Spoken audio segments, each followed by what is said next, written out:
Thank you everyone for joining me and Eugene for an artist talk to this Sunday afternoon. My name is Lexington to Musik. I'm the founder and curator for Musik. And Musik is a virtual exhibition space, virtual art collecting platform for emerging and underrepresented artists. And Eugene Sarmiento was selected from a spring open call. Sometimes we have open calls for artist features where we have featured artists for a week and we conclude with an artist talk. And today we have Eugene Sarmiento, and I'd like to go through a few slides before we start the talk. Okay, so you want to learn more about Eugene? Sometime after the talk, we have Eugene's website and Instagram, and I'll be linking that in the chat box throughout the talk. And Musik offers a modest honorarium to the artists talking today. But we also appreciate any crowdfunding tickets you may purchase in our online store, which I'll link again in the comment section. And all the sales from these tickets go directly to the artists, and it starts from $1, but we suggest $5 for the talk. But you're under no obligation to purchase any tickets since the talk it's free. Do you have any questions for Eugene? Please put down questions in the Dropbox section, and I'll monitor it. And we have a dedicated Q&A at the end of the talk once Eugene finishes his lecture. And once Eugene finishes lecture, I'll me and him going to ask some questions, and also the audience is more than welcome to answer questions as well. So please, throughout the talk, just kind of put questions or whatever in, and we'll address them as much as we could. So Eugene, I'm gonna hand over the meeting control. Oh, let me introduce you first. I forgot. So I'd like to introduce everyone formally. Eugene Sarmiento.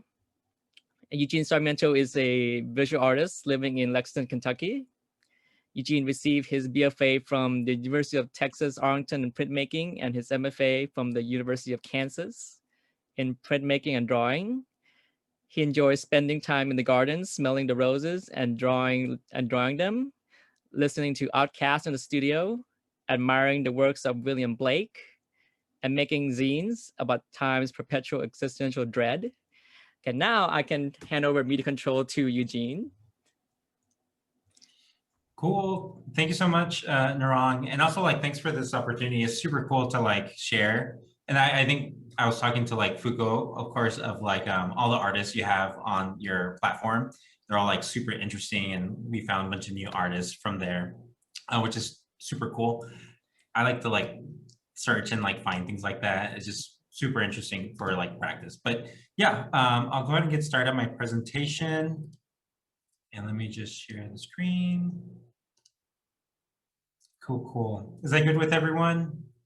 Can you see? It's pretty much just my web browser, but I'll start. Cool. So I see a lot of familiar faces, which is awesome. Some new too, but a little bit about myself. My name is Eugene Sarmiento. I am originally from Dallas, Texas, and I currently live here in Lexington. Hopefully one day I'll make my way back. I grew up in Oak Cliff, and of course, super into art, printmaking, drawing, but mostly drawing. So for my practice, I'm going to get started with my sketchbook practice, and then go into concepts and all that stuff, along with bodies of work, pretty much. But just to get started, something very important with my practice is my sketchbook practice. I started keeping sketchbooks, a real extensive, I would say strong, activity exercises that I kind of developed for the past 10 years. And it's kind of interesting seeing them shape themselves as what they are. Of course, they're objects that hold memories, recordings. It could be equivalent to a composition book or whatnot. But I started with making my own black books, which is graffiti, black cover, hardbound sketchbooks, which later turned into these softer leather bound. And then something that I've noticed too is a shift in my concepts and my approach to drawing, and to seeing how I can expand on my ideas, of course, but also not be limited to what I had before, which were like strong, thick, and like thin lines, really graphic works. And I kind of went back to like, I guess like being really interested in observational drawing and always being a practitioner of that, and knowing that that can like really inform my like actual imagery that I make because it's a little bit more whimsical, more cartoony, and like very like volumetric in shape and all that stuff. But also like sketchbooks are great to experiment and to like throw in ideas. And sometimes like no one will ever see them, which is great. And other times like I've shown them like as like actual pieces in shows, and kind of like it's this difference of like making something that's meant to be seen by everyone and then making something that's only meant to be seen by you. And then also like how that differs from like opening yourself up to like, hey, this is the image I want you to see of myself. Which is also like, you know, super interesting because I go back and forth within that. But within the sketchbooks, of course, a lot of it's just still lifes. I experiment with watercolor, drawing, color pencil, gouache, a lot of graphite, and mostly I try to develop like the iconography that I'm working with, which is usually like markers of life, I guess. I wouldn't really call them markers of death, but drawing a lot of flowers, tombstones, dying suns, and like ghostly figures, things like that. And also like skewing perspective and playing with abstract shapes and forms, of course. And then I'll talk about a little bit of my influences when it comes to those things, like kind of like how I came about to that. And then we'll let this kind of like run through. And these are two most recent sketchbooks. I currently have about 2 sketchbooks. I usually have 3 sketchbooks going at the same time because I draw a lot and I carry them everywhere, and I try to make the effort to draw every day. Before like I started grad school, which was a couple of years ago, I worked full-time in concrete construction. And so it's a full 40 plus, sometimes like 50-hour weeks. And I would not have time to draw. And so I would end up like taking like my coffee break and drawing in the mornings before we took off, usually from like 7 to 8 or like even 7 to 7:30. And so like after that experience of like, hey, I need to like try to figure something else out. But at the same time, like knowing that like time will always be constant and it'll go through, and you know, you have no control over that. So I'm trying to make the most of these little situations, but also like that informed like how I drew, because every morning I would go outside and draw like my mom's garden back home. And that kind of started the whole kind of like obsession with like drawing flowers and looking at still lives and flower arrangements and like what they symbolize, what they mean, especially how we used them, which was mostly for like altar forms, like picking a flower from like the rose bush and putting it in front of like a picture of my grandma who like passed away a while ago, stuff like that. Yeah, I think it's almost at the end here. And then I usually have like a sketchbook that's like a small one that I can carry around everywhere. And then I have a larger one, which I try to develop more of like the bodies of work that I'm working on now, and developing those imagery. And that you can kind of see that some of it there. So let me move on.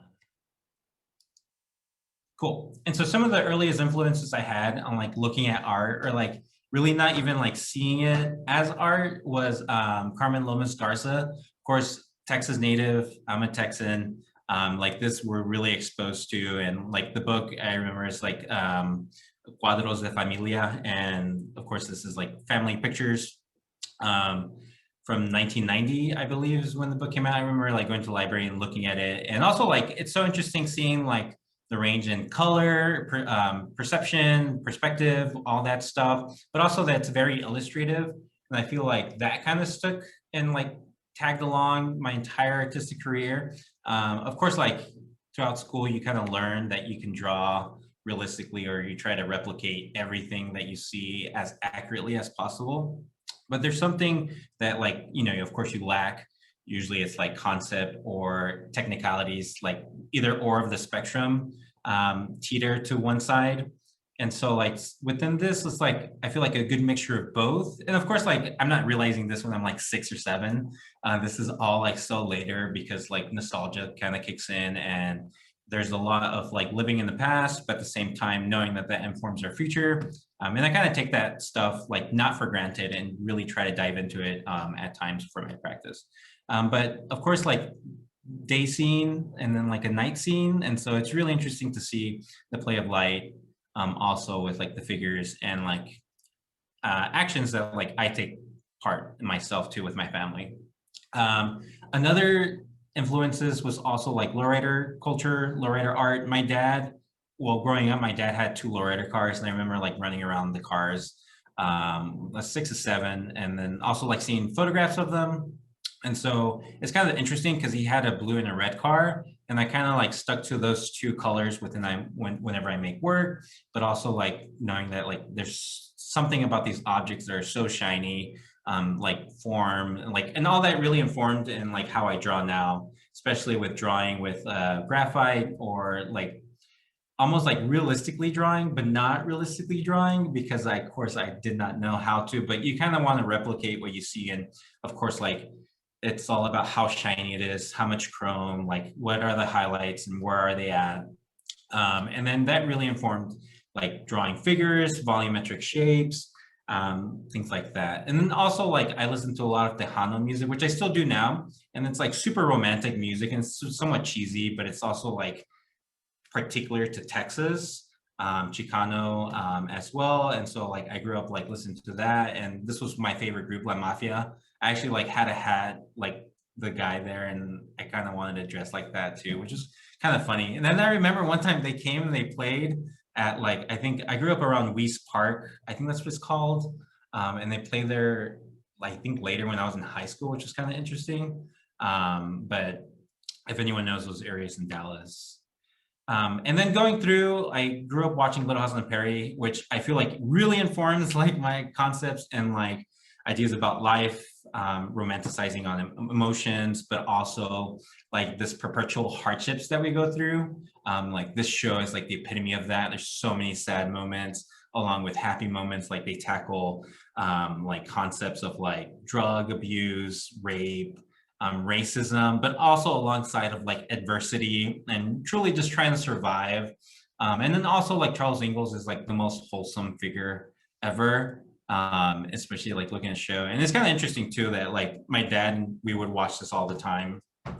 But it's like, you know, a couple of like Mexicans watching Little House on the Prairie and like really loving it. But it kind of like has some overlap as to like how we live life and, you know, the things that we go through.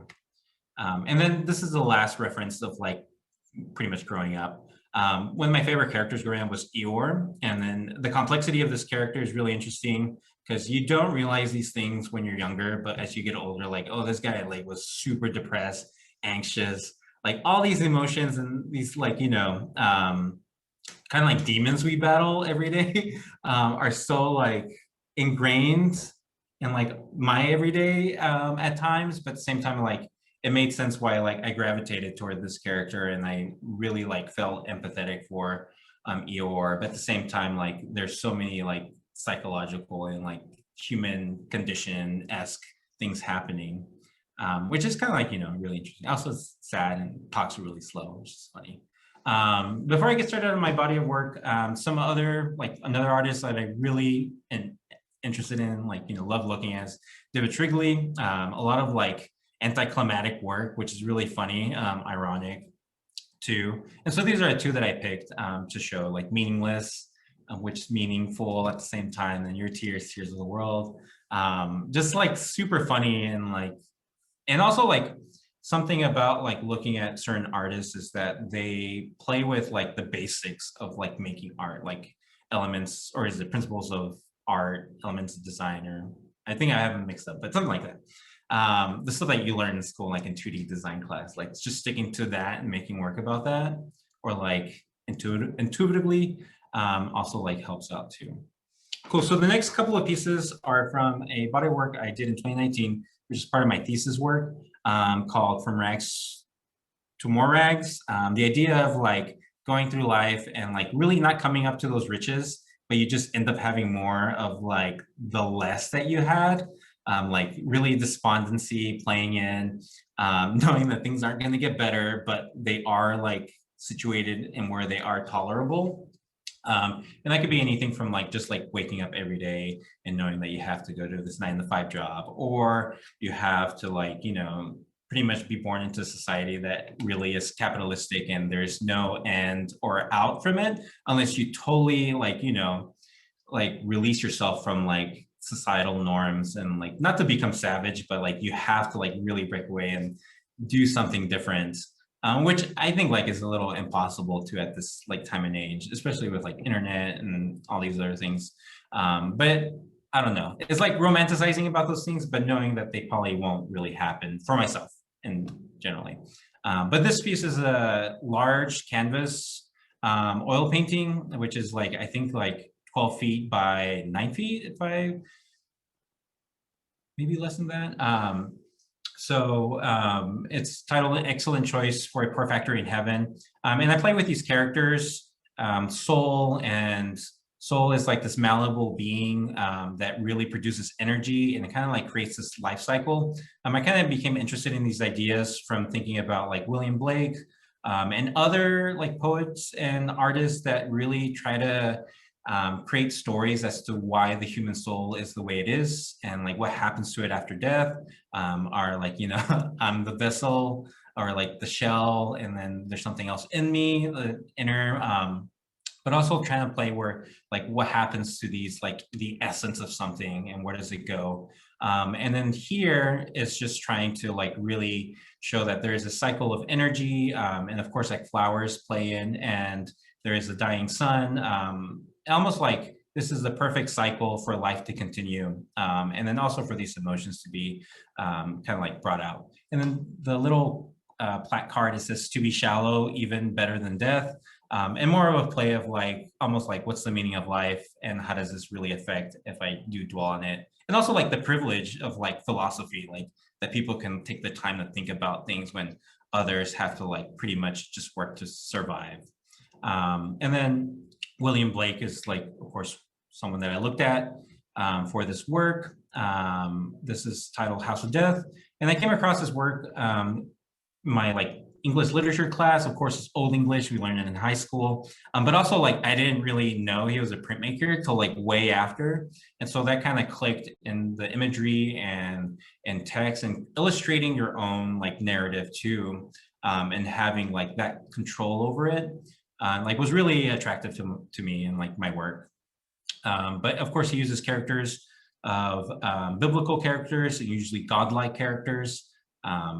And so like I kind of wanted to replicate that in the body work. So this is an installation view from that show, From Rags to More Rags. I did a couple large paintings and some drawings. I think that would be 6 drawings and 3 large paintings.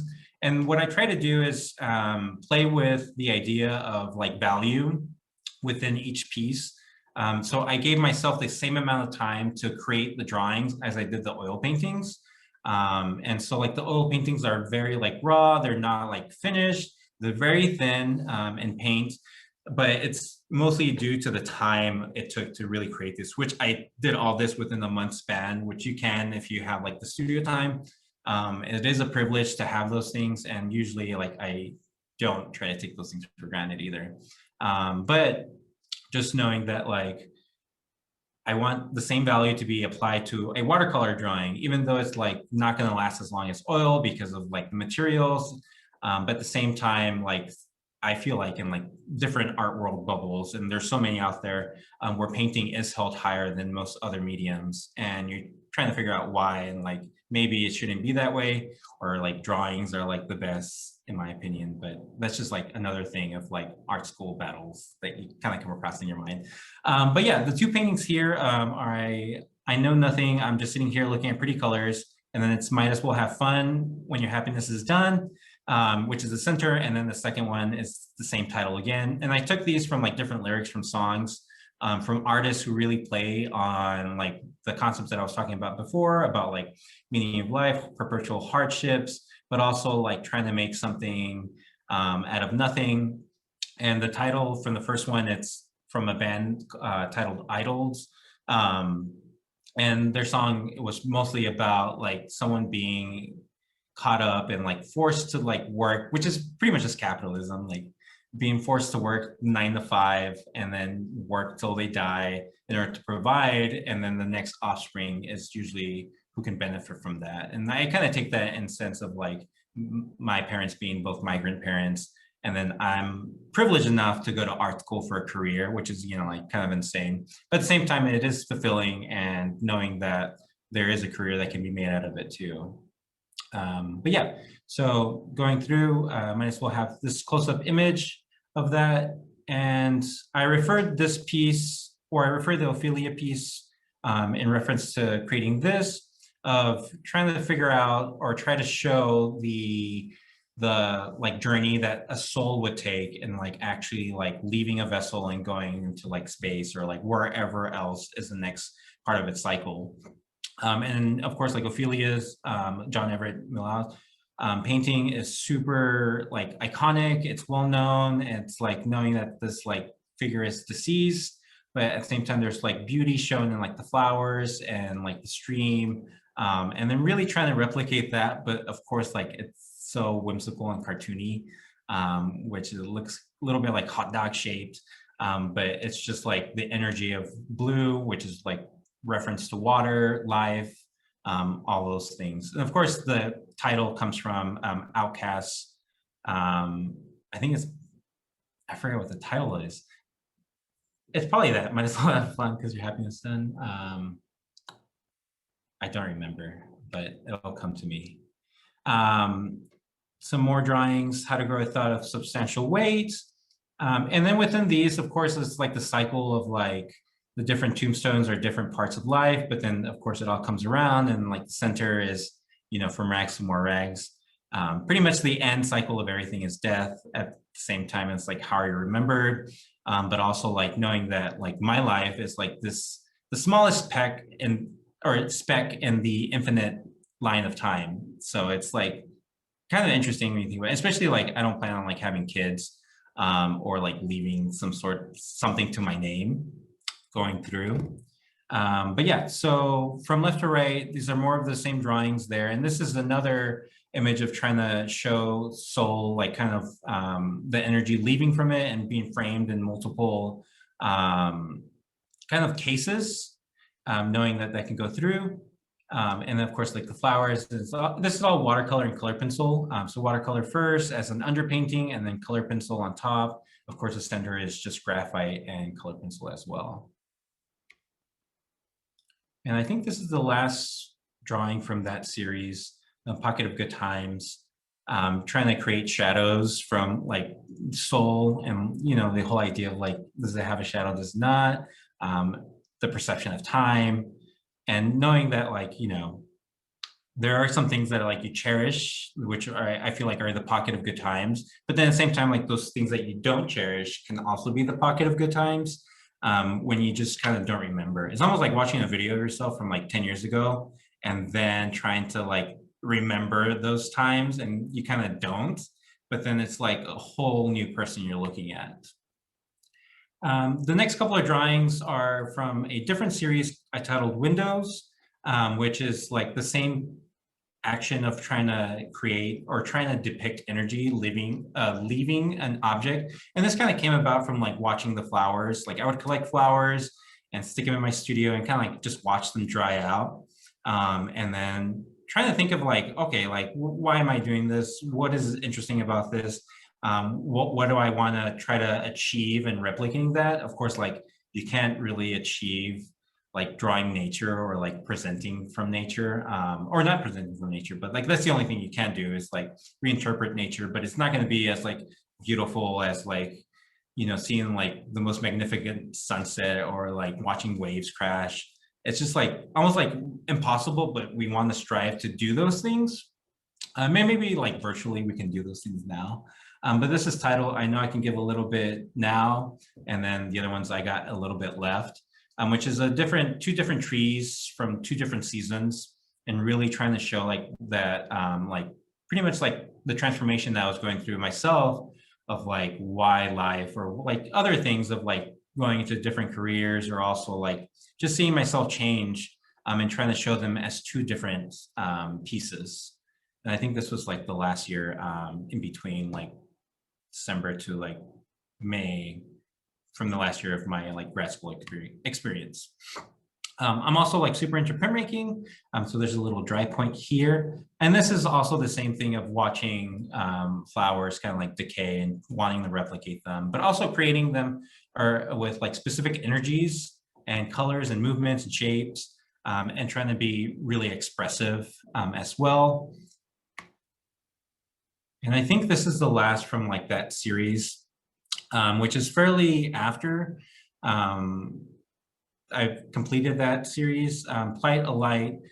I think at the time there was the whole thing of like the border crisis, but of course like it's been happening for such a long time, and like there's like crazy attention, mainstream media, like all that stuff really ties in. And so like I did these monotypes, or these series of monotypes of like trying to create what it really feels like for like something to move across like borders and like distant lands. And so the monotype here is the red and the blue. And just showing two sides crashing with each other, but also like that there's like a turbulence of emotions. There's also like a lot of hardship. There's a couple of like flowers. You kind of can't see them here, but like there's flowers that are kind of growing out from like the past, and this is kind of like the future, but also like being like symbolized into two different tombstones, which is plight and then the light, like ascending afterwards. It's almost like willing and knowing that this goes and ties in with like my own like heritage and like my family and all that stuff, that people are willing to risk their lives to live a better life. So it's like, no matter what, you want that other life. And so like just trying to depict that. And of course, like the wreath of flowers, also like showing movement and expulsion of like growth and like energies. So the next series is from a series where I was like really obsessed with memes, or of course like everyone is, because that's like now. And even though like I feel a little bit old now, and looking at memes, and like there are newer memes and like younger people do these things. But it's titled Blurred Beyond the Fuck Me Up Fam. And so I try to, within the series, I'm depicting a lot of different like still lives, objects, like characters that are stuck between like this purgatory of really stepping outside like through this window, and there's always like an object of like looking back at them that's on the windowsill. And so the one on the left, Forever Trapped at the Pearly Gates, it's the same thing where it's like the flower and there's storms behind, and you're like almost like there are some moments that are really happy but really trying to get out of the rain. And then of course the title card at the bottom that's writing is pretty much just fun, like spelled out. And then the other piece, this gas baby still life, gouache and color pencil on paper, has a Ken Price. I don't know if anyone's familiar with that, but Ken Price is one of my favorite artists, I guess. He's a printmaker, but also ceramicist. And the piece is a ceramic piece, where it's like with his practice of like really simplifying like pretty much objects into these forms, it's almost like this flower vase is looking at a realized version of himself, but knowing that it's on the other side of this like invisible pane or plane, and like glass, and trying to step through the window into like a different life. And so within that, like some of the references that I kind of came across were from like 17th and 16th century, 18th and 17th century still life paintings. This is a piece by Jean-Baptiste Simon Chardin, still life with partridge and pear. And so like I really became interested in looking at still lifes and like how they're like planned, like kind of like just propped up onto like a plinth of some sort, or like, you know, like this is where I reference like the windowsill, where something is like laying on top of it, or an object. And then this is when most of the objects came to be, most of the objects came to be like game and like wildlife, but also like to show like this is like every day, but at the same time, this is still like a little bit privileged than the objects that were used to like show like wealth and status before. But nothing really has changed, but it's more of a driving force or change into like everyday life. And this is a piece from before, like earlier, by Peter Klaas, Still Life with Skull and a Writing Quill, which also like talks about like life and death as well. And these are another series from the same, or another couple of studies from the same series. And how am I doing on time? I think doing good. How many slides you have left? I think a couple more. I think maybe like 6 more. Okay, yeah, we can finish the presentation and we'll go to Q&A. Okay, cool. And then so this is from the same series, and then because of like 2020, I kind of really didn't start any larger projects. Everything was like kind of in my sketchbooks, and they're all on 9x11 sheets of paper. 9x12, and I kind of didn't want to start anything too large because it's like what's happening outside the world, and all those things, like so many different influences kind of doesn't allow you, but at the same time was like almost like, is it right, is it not right? So it's like a whole different like conversation within that, but still trying to continue the series. And then of course, like super into cars and like monster trucks, very obsessed with Fast and Furious movies, and I'm starting a new series based on that too, which is hopefully like works out. But yeah, so it's still the same, and working with the still life, of course, like with Cat, and trying to add in text. Turned and Burnt on the Edge of Over, of course, working with the Tombstone, which is looking at its own shadow. And I play along with this like iconography a lot, of like the Tombstone and like personifying it. It's always sweaty, but always looking towards its shadow, to see if it's still there. It's almost like knowing or trying to see if you still exist at certain times and moments. Another thing like that's kind of really weird is like whenever you're in crowded, well, like whenever I'm in crowded spaces, or like let's say I'm in an arena full of like 10,000 people, it's almost like you have to believe that they are all real and that they all exist, because if you don't, they kind of like fucks with you. But at the same time, like there is no like real answer as to like that they're not real or that they are real. And so just like thinking about that and then applying that to the Tombstone as like this like anxious moment of like, am I like realized, do I exist? And at times if I don't. So this next drawing is Cheers Chaser, Wet Balloons. I of course reference, I don't know if anyone sees, reference Felix Gonzalez Torres's work, Two Lovers. Like this piece or his piece has like had a huge impact. It kind of like stayed with me since I like first came across it like in 2008 or 9.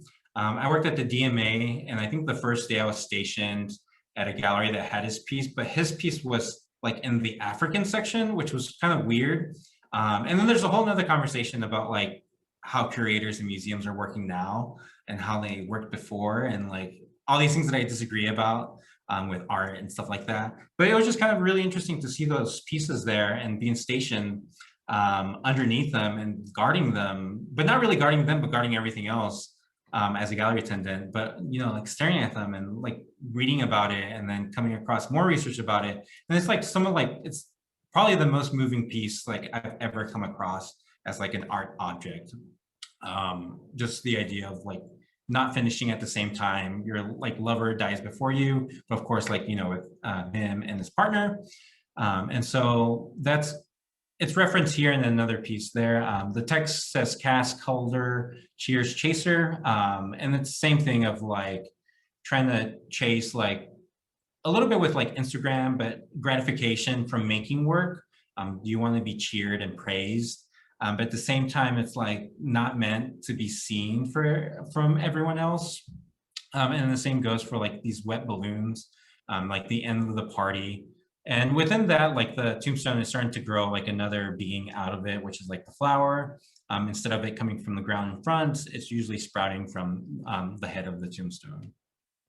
And I think this is the last piece that I'll show. I used to believe in coincidences, and this is fairly new. I just recently finished this piece, which is about the same of from a couple different sketches, but also like the Felix Gonzalez Torres piece, living in this virtual world, but also really trying to replicate it and print it out at the same time, but playing with this other like iconography of like the sun, the moon, and then shadows as well.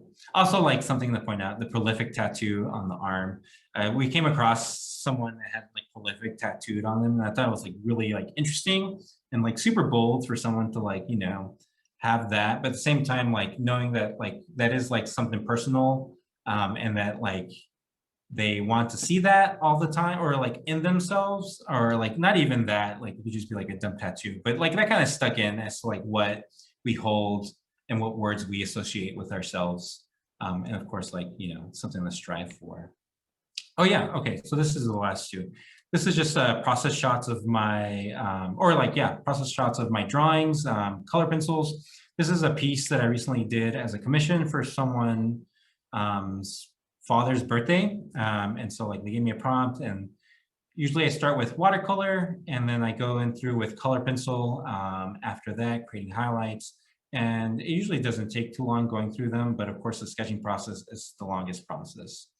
And then, cool, that's all I have. Well, Eugene, thank you so much for Cool. preparing this amazing and beautiful artist talk. It's just such a pleasure learning more about your process, your practice, your inspiration. So thank you so much. We have a few questions Cool. from the audience. So the studio assistant asks, what helps motivate you to start new projects? Yeah, not to say like I don't have a problem with like being motivated, because it always happens. And then I know like I unloaded a lot on everyone within that presentation, like it was a lot. But something too is that like I always have the sketchbook running. So like if I don't want to start on a new body of work, or like any like work drawings, I usually pop out my sketchbook and like I jot down ideas, or just draw, or just like have the hand moving. And usually that informs more ideas, more work. And even like if I don't feel like it, I'll still like pop it out, even if just to have it in front of me. And then that really motivates that too. But also like, of course, it's crazy like the amount of imagery that we see every day, especially through Instagram, the internet. Like we're looking at so many different drawings, paintings, like just visual language. And so like it's almost like I try to filter that out into like, how does this relate to me, and what do I want it to say, or like, what can I do with this? Because like taking in all that information and like trying not to do anything with it becomes a little hard and daunting, as to like, should I even be looking at this much information? But knowing that like Instagram is like, you obsess over it, or I'm obsessed with it, not gonna lie, I'm addicted. But yeah, mostly that. Music too. Music is inspiring as well to motivate me.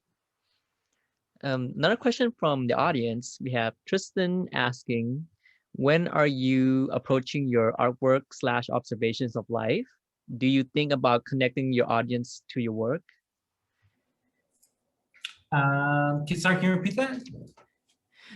When you're approaching your artwork or observations of life, do you think about connecting your audience to your work? Kind of. Like I have a like, because knowing that the audience is like people, humans, and I have like this, I wouldn't say like, I'm trying not to hold like human life to be so high in the work.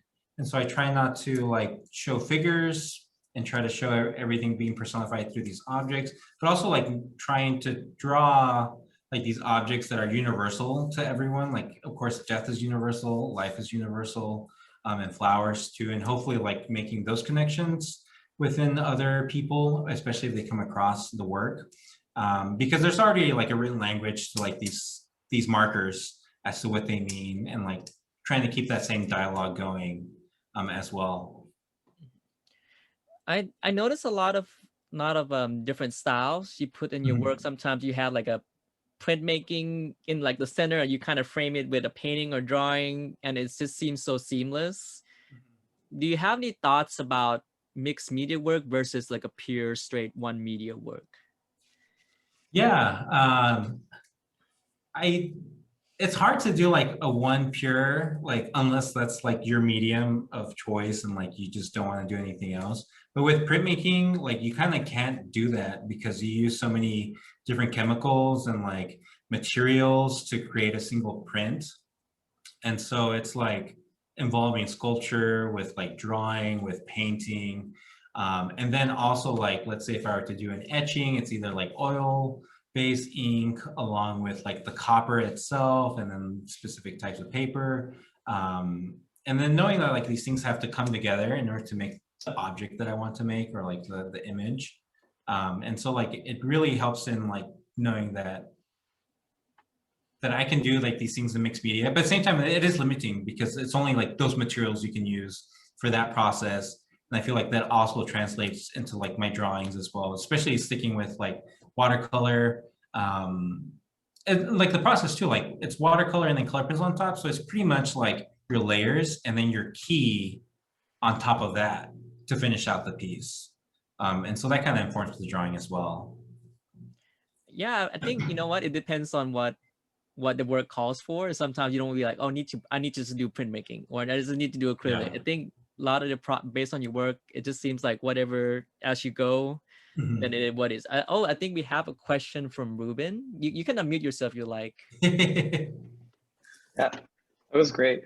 Thank you so much, Eugene, for sharing that. Because I got it. We crossed over at KU, but I never really got to know your work very well. I just saw it, and so I love hearing about the ideas of it, and also the Dallas connection too. Like a lot of that stuff just makes immediate sense Mhm. to me.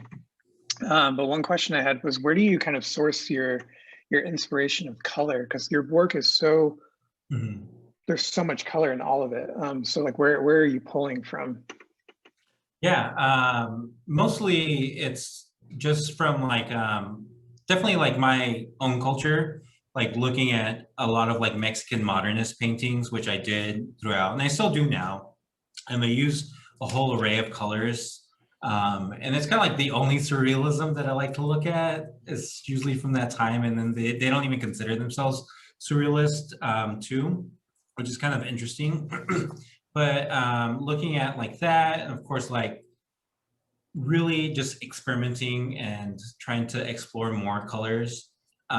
Also something too, like I don't want to like self-diagnose myself or anything like that, but I kind of like have what is it called, like synesthesia, where I can see like certain colors give off certain sounds and tastes and stuff like that. And so like I'll try to like really trying to observe that. And also like another studio practice that I had was I would spend hours like looking outside a window and try to capture and see everything that I could see. And usually rainy days are like the hardest because reflections bounce off of everything.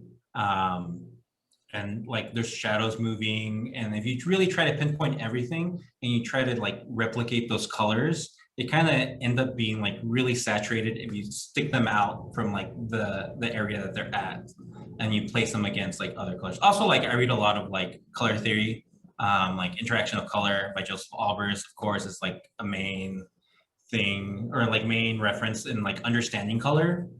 But really just trying to like almost like obsessively trying to capture everything and knowing that like color is the manipulation of light and simplifying it a bit too, because of course, like I'm not using natural colors, but I want them to be perceived as natural colors. And that can be also like an impossible task too, and like trying to like replicate that through the work as well.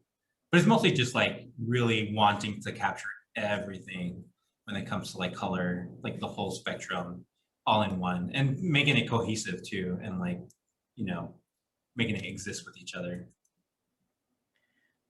I see a lot of your works have these extremities and emotions that like happy and Uh, sadness, but there isn't like a middle emotion. Do you feel like this just simply had happy and sad expression, maybe drawing reference to mortality and death, like life and death?